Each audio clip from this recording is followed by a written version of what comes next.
আগামীকাল ঈদুল ফিতরের দিন সকাল থেকে সন্ধ্যা পর্যন্ত কোনো ব্যক্তি যদি এই 5টি ইস্তিগফারের আমল করতে পারে, আল্লাহ রাব্বুল আলামিন তার জীবনের সব গুনাহ আল্লাহ ক্ষমা করে দিবেন। নবীজি সাল্লাল্লাহু আলাইহি ওয়াসাল্লাম বলেন, উম্মত শোনো, শুধু গুনাহই আল্লাহ ক্ষমা করবেন না, পেছনে যত গুনাহের কাজগুলো করেছিলে সেই গুনাহের সমপরিমাণ নেক আল্লাহ সুবহানাহু ওয়া তাআলা তোমাকে দান করবেন। সুবহানাল্লাহ, আল্লাহু আকবার। তাই প্রিয় দর্শক, আজকের ভিডিও থেকে এই 5টি ইস্তিগফারের আমল সুন্দরভাবে শিখিয়া পরবর্তীতে নিয়মিত এই 5টি ইস্তিগফারের আমল করব, আল্লাহ রাব্বুল আলামিন জীবনের সব গুনাহ ক্ষমা করে দিবেন ইনশাআল্লাহ। এই যে আমাদের মধ্য থেকে চলে গেল 30টি রমাজান অথবা 29টি রমাজান, আবার একটা বছর পরে আবার এই পবিত্র মাহে রমাজান আসবে। আমরা কি এতদিন পর্যন্ত বাঁচি কিনা সেই গ্যারান্টি কিন্তু নেই, অথচ আমাদের মধ্যে কিন্তু কোনো অনুশোচনা নেই। অথচ নবীজির প্রিয় সাহাবী আবু বকর রাদিয়াল্লাহু তাআলা আনহু ঈদের দিনে সকালবেলা দরজা আটকায়া অনেক কান্নাকাটি করতেছেন। হযরত আলী রাদিয়াল্লাহু তাআলা আনহু অথবা ওমর রাদিয়াল্লাহু তাআলা আনহু সেই ঘরের পাশ দিয়ে যাইতেছেন, এমন সময় দেখতেছেন যে ঘর থেকে কান্নার আওয়াজ আসছে। তিনি জিজ্ঞেস করলেন, ও ভাই আবু বকর, আজকে তো ঈদের দিন, খুশির দিন, আনন্দের দিন, যারা রোজাদার তাদের জন্য আজকে আনন্দ করার সময়, তুমি কেন কান্না করতেছ? আবু বকর রাদিয়াল্লাহু তাআলা আনহু যে জবাবটা দিয়েছেন, সেই জবাবটা সারা দুনিয়ার মানুষের জন্য একটি এলান স্বরূপ। আবু বকর রাদিয়াল্লাহু তাআলা আনহু বলেন, ভাইজান, এই যে রমাজান মাসে রোজাগুলো রাখলাম, জানি না সেই রোজাগুলো আল্লাহ তাআলা কবুল করেছেন কিনা। হাশরের ময়দানে যদি আল্লাহ তাআলা আমি আবু বকরকে ডাক দিয়া বলে, ও আবু বকর, তুমি যেই রোজাগুলো রেখেছ, আমি আল্লাহর কাছে সেই রোজাগুলো পছন্দ হয় নাই, তখন আমার কি উপায় হবে? কবরের জিন্দেগিতে আমার কি উপায় হবে? এই ভয়ে আমি কান্না করতেছি। দেখেছেন প্রিয় দর্শক, যেই মানুষটা দুনিয়ায় জীবিত থাকা অবস্থায় জান্নাতের টিকিট পেয়েছেন, সে এমন কান্নাকাটি করতেছেন ঈদের দিন সকালবেলা। আর আমরাও মুসলমান, তারাও মুসলমান ছিলেন। আমরা এমন মুসলমান, ঈদের দিন হলেই বিভিন্ন গান বাজনা শুরু করে দেই, পাড়ায় পাড়ায় এই বিভিন্ন মিউজিক শুরু করে দেই, সাউন্ড বক্স এনে বিভিন্ন মিউজিক শুরু করে দেই, অশালীনতা শুরু করে দেই। অথচ আমাদের দরকার কি কান্নাকাটি করা? তো ইনশাল্লাহ যে যাই করুক, আমরা এই পবিত্র ঈদুল ফিতরের দিন সকাল থেকে সন্ধ্যা পর্যন্ত যখনই সুযোগ পাব, মহান মালিকের কাছে জীবনের গুনাহের জন্য ক্ষমা চাইব। আল্লাহ সুবহানাহু ওয়া তাআলা জীবনের সব গুনাহ ক্ষমা করে দিবেন। তো আজকের ভিডিওতে আলোচনা করব সর্বপ্রথমে ইস্তিগফারের ফজিলত সম্পর্কে, দ্বিতীয়ত আলোচনা করব কোন সেই 5টি ইস্তিগফার সেই সম্পর্কে। তো চলুন সর্বপ্রথমে আলোচনা করা যাক ইস্তিগফারের ফজিলত সম্পর্কে। নবীজি সাল্লাল্লাহু আলাইহি ওয়াসাল্লাম বলেন, ও দুনিয়ার মানুষ শোনো, আমি নবী দৈনিক 70 বারের অধিক 100 বার তাওবা ইস্তিগফার করি। একটা বার একটু ভাইবেন তো, যেই নবীর কোনো গুনাই নাই, যেই নবী একেবারে নিষ্পাপ বেগুনা মাসুম, সেই নবী যদি দৈনিক 70 বারের অধিক তাওবা ইস্তিগফার করতে পারে, তাহলে আমাদের কি পরিমাণ তাওবা ইস্তিগফার করা দরকার? একটা বার একটু ভাইবেন। হযরত আবু মুসা আল আশআরী রাদিয়াল্লাহু তাআলা আনহু বলেন, আমাদের মধ্যে 2টা জিনিস ছিল, তার মধ্য থেকে একটা জিনিস চিরদিনের জন্য আমাদের মধ্য থেকে হারিয়ে গেছে, সেটা হলো রাসূল সাল্লাল্লাহু আলাইহি ওয়াসাল্লামের উপস্থিতি। আরেকটা জিনিস হলো ইস্তিগফারের আমল। যতদিন পর্যন্ত আমরা ইস্তিগফারের আমল করব, ততদিন পর্যন্ত আমরা ধ্বংস হব না। যখনই আমরা ইস্তিগফারের আমল বন্ধ করে দেব, তখনই আমাদের ধ্বংস অনিবার্য। প্রিয় দর্শক, বুঝতে পেরেছেন ইস্তিগফারের কত দাম?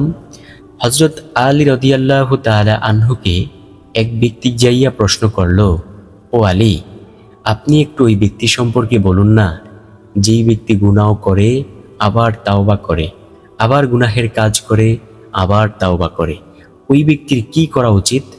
আলী রাদিয়াল্লাহু তাআলা আনহু বলেন, ভাইজান শুনুন, ওই ব্যক্তির উচিত যতবার তাওবা করে আবার ভাঙে না, সাথে সাথেই আবার তাওবা করে ফেলা।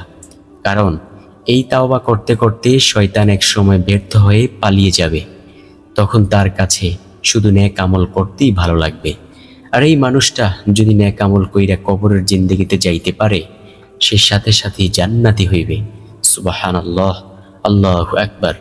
তাওবা করলে জীবনের সব গুনাহ আল্লাহ ক্ষমা করে দিবেন। তাই তো আল্লাহ তাআলা বলেন, ও আমার বান্দাবান্দিরা, তোমরা আমি আল্লাহর কাছে ক্ষমা চাও, আমি আল্লাহ তোমাদের জীবনের সব গুনাহ ক্ষমা করে দিব। যেমনই ভাবে পূর্ববর্তী জামানায় বহু বড় বড় পাপীকে আমি আল্লাহ ক্ষমা করে দিয়েছি, ঠিক তেমনি ভাবে আমি আল্লাহ তোমার জীবনের গুনাহগুলোকেও ক্ষমা করে দেব। সুবহানাল্লাহ, আল্লাহু আকবার। প্রিয় দর্শক, বুঝতে পেরেছেন ইস্তিগফারের এমন দাম।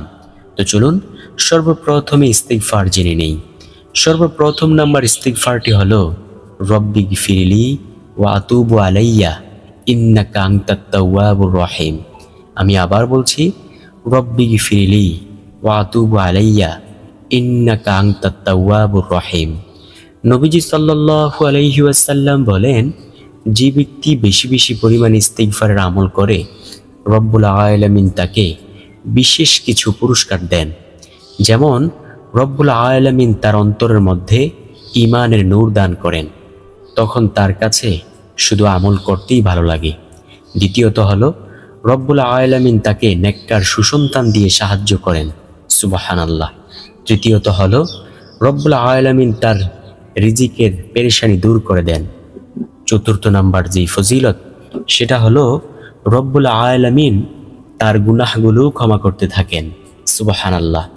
পঞ্চম নাম্বার যেই ফজিলত, সেটা হলো রব্বুল আলামিন তার গাছগাছালি ফসলাদিতে আল্লাহ সুবহানাহু ওয়া তাআলা বরকত দান করেন। সুবহানাল্লাহ। সর্বশেষ নাম্বার যেই পুরস্কার, সেটা হলো যখন সে মৃত্যুবরণ করবে, আল্লাহ তাআলা যদি চায়, মৃত্যুর পর সাথে সাথেই সে আল্লাহর জান্নাতে চলে যাবে। সুবহানাল্লাহ, আল্লাহু আকবার। তো আমরা যদি চাই যে আল্লাহর জান্নাতে যেতে, বেশি বেশি পরিমাণে বলবো রব্বি গফিরলি ওয়া আতুবু আলাইয়া ইন্নাকা আনতাত তাওয়াবুর রহিম। দ্বিতীয় নাম্বার যে ইস্তিগফারের কথা বলবো, সেটা হলো আল্লাহুম্মা গফিরলি, আল্লাহুম্মা গফিরলি, আল্লাহুম্মা গফিরলি, অর্থাৎ হে আল্লাহ, আমাকে মাফ করে দাও। সুবহানাল্লাহ, আল্লাহু আকবার। আমি সব সময় একটা কথা বলে দেই যে আল্লাহর কাছে যে যা চায় তাই কিন্তু পায়। আপনি যদি আল্লাহর কাছে ক্ষমা চান, অবশ্যই অবশ্যই ক্ষমা পাইবেন ইনশাআল্লাহ। কারণ আল্লাহ তাআলা কোনো বান্দাবান্দিকে নৈরাশ করেন না এই পর্যন্ত, আর করবেনও না। কারণ আল্লাহর তো অনেক বেশি মায়া। হাদিসের মধ্যে এসেছে আল্লাহর মায়া ছিল 100 ভাগ, 99 ভাগ মায়া আল্লাহর কাছে রেখে দিয়েছেন আল্লাহ তাআলা, আর বাকি 1 ভাগ মায়া আল্লাহ রাব্বুল আলামিন দুনিয়ার সব প্রাণীকুলকে ভাগ করে দিয়েছেন। এই ক্ষুদ্র বালিকণা পরিমাণ মায়া পাইয়া মানুষ মানুষের প্রতি মায়া দেখায়, পশু পাখির প্রতি মায়া দেখায়।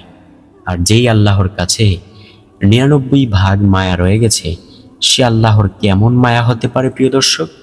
তাই ইনশাআল্লাহ বেশি বেশি পরিমাণে আল্লাহুম্মা গফিরলি এই ইস্তিগফারটি বেশি বেশি পরিমাণে করব ইনশাআল্লাহ। আমরা সবাই জানি যে ইস্তিগফার শব্দের অর্থ ক্ষমা প্রার্থনা করা, অর্থাৎ যেই দোয়ার মাধ্যমে আল্লাহ তাআলার কাছে ক্ষমা চাওয়া হয়, সেটাই হলো একটি ইস্তিগফার। তাই ইনশাআল্লাহ এই দ্বিতীয় নম্বর ইস্তিগফার আল্লাহুম্মা গফিরলি বেশি বেশি পাঠ করব। তৃতীয় নাম্বার যে ইস্তিগফারের কথা বলবো, সেই ইস্তিগফারটিও দামি।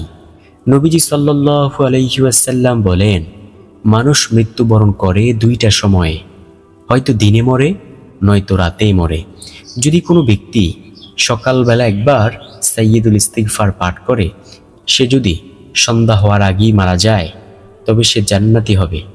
যদি কোনো ব্যক্তি সন্ধ্যাবেলা একবার সাইয়্যিদুল ইস্তিগফার পাঠ করে, সে যদি সকাল হওয়ার আগেই মারা যায়, তবে সে জান্নাতি হবে। সুবহানাল্লাহ। প্রিয় দর্শক, এই যে দেখেন, এই যে যদি কোনো ব্যক্তি সকালবেলা একবার সাইয়্যিদুল ইস্তিগফার পাঠ করে, সে যদি সন্ধ্যা হওয়ার আগেই মারা যায়, তবে সে জান্নাতি হবে। আবার যদি কোনো ব্যক্তি সন্ধ্যাবেলা একবার সাইয়্যিদুল ইস্তিগফার পাঠ করে সে যদি সকাল হওয়ার আগেই মারা যায় তবে সেও জান্নাতি হবে। সুবহানাল্লাহ।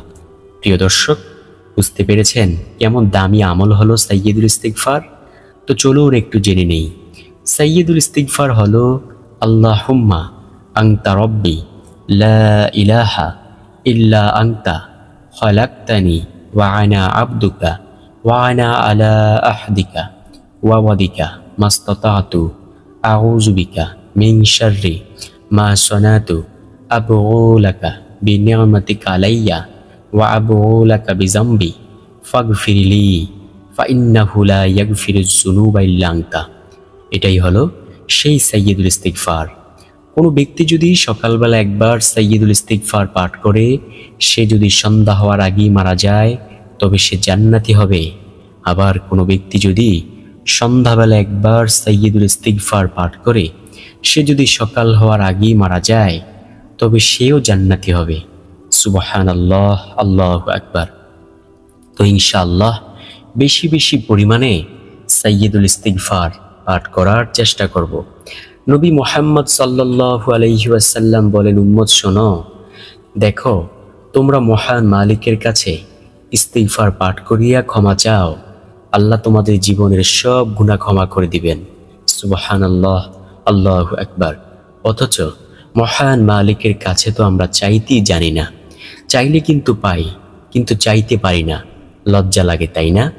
যখন আল্লাহ তাআলা হাসরের মাঠে সেই গুনাহগুলোকে মানুষের সামনে প্রকাশ করে দিবে তখন আমাদের কি উপায় হবে প্রিয় দর্শক? তাই তো আমি বলি যে দুনিয়ায় ক্ষমা চেয়ে ক্ষমা পাওয়াটা অনেক সহজ, কিন্তু পরকালের জিন্দেগিতে হাজারো ক্ষমা চাইলে কোনো লাভ হবে না। আল্লাহ তাআলা একটু মায়াও দেখাবেন না আমাদের প্রতি। তো ইনশাআল্লাহ বেশি বেশি পরিমাণে এই তৃতীয় নাম্বার ইস্তিগফারটাও বেশি বেশি পরিমাণে পাঠ করার চেষ্টা করব।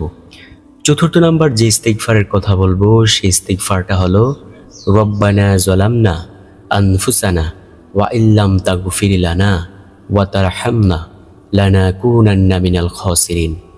আমরা সবাই জানি যে আমাদের আদি পিতা আদম আলাইহিস সালাম ও আম্মা জান হাওয়া আলাইহাস সালাম যখন জান্নাতে ছিলেন তারা জান্নাতের নিয়ামত ভক্ষণ করেছিলেন।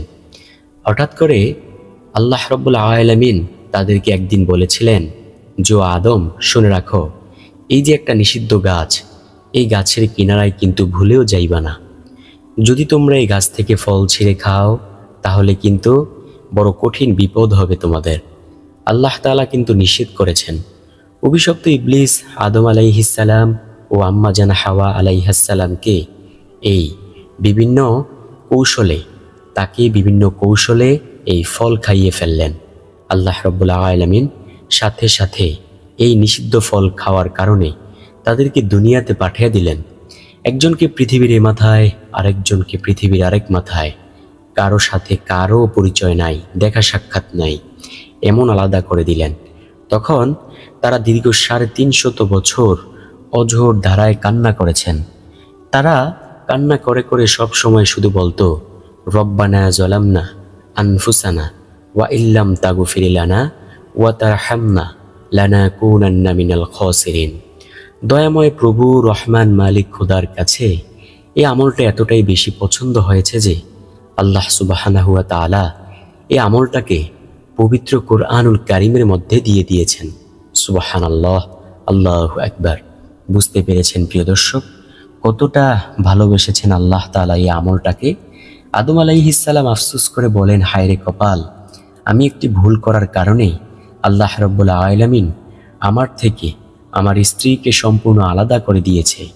আর আখিরি জামানার উম্মতেরা এমন হবে যে তারা জিন্দেগি ভর গুনাহের কাজ করলেও তাদের স্ত্রী থেকে তাদেরকে আলাদা করে দিবে না। সুবহানাল্লাহ, আল্লাহু আকবার। সর্বশেষ নাম্বার যে ইস্তিগফারের কথা বলবো সেই ইস্তিগফারটিও দামি একটি ইস্তিগফার। আর সেই ইস্তিগফারটি হলো, আমরা সবাই এটা পারি, আস্তাগফিরুল্লাহ রব্বি মিন কুল্লি যামবি ওয়া আতুবু ইলাইহি লা হাওলা ওয়ালা কুওয়াতা ইল্লা বিল্লাহিল আলিয়্যিল আযীম। আমি আবার বলছি, আস্তাগফিরুল্লাহ রব্বি মিন কুল্লি যামবি ওয়া আতুবু ইলাইহি লা হাওলা ওয়ালা কুওয়াতা ইল্লা বিল্লাহিল আলিয়্যিল আযীম। দেখেন প্রিয় দর্শক, ইস্তিগফার পাঠ করিয়া কেউ জীবনে ঠকে নাই, সবারই উপকার হয়েছে। দেখেন, যদি টাকা পয়সার অভাবে থাকেন, হাঁটতে চলতে উঠতে বসতে ইস্তিগফারের আমল করুন, আল্লাহ রাব্বুল আলামিন টাকা পয়সার অভাব দূর করে দেবেন ইনশাআল্লাহ। আল্লাহর কাছে কোনো জিনিসের কোনো টান নাই। আল্লাহ বলেন, তোমরা দুনিয়ার কোনো মানুষের কাছে না চাইয়া আমি আল্লাহর কাছে চাও, যা চাইবা তাই পেয়ে যাইবা। সুবহানাল্লাহ। অনেকে বলেন, আমাদের দোয়া তো আল্লাহ কবুল করেন না, করবে কিভাবে? যেই মনে ভাবে আমরা গুনাহের কাজ করি, আল্লাহ যে আমাদেরকে বাঁচিয়ে রাখছেন এটাই বড় একটা নিয়ামত। সুবহানাল্লাহ। তো আশা করব এই ভিডিওটি থেকে 5টি ইস্তিগফারের আমল শিখে পরবর্তীতে নিয়মিত এই 5টি ইস্তিগফারের আমল করবেন ইনশাআল্লাহ। তো সবাই ভালো থাকুন, সুস্থ থাকুন। কথা হবে ইনশাআল্লাহ পরবর্তী কোনো ভিডিওতে। ততক্ষণ পর্যন্ত এই চ্যানেলটাকে সাবস্ক্রাইব করিয়া পাশে থাকা বেল আইকনটা বাজিয়ে রাখেন, যাতে কইরা পরবর্তী ভিডিও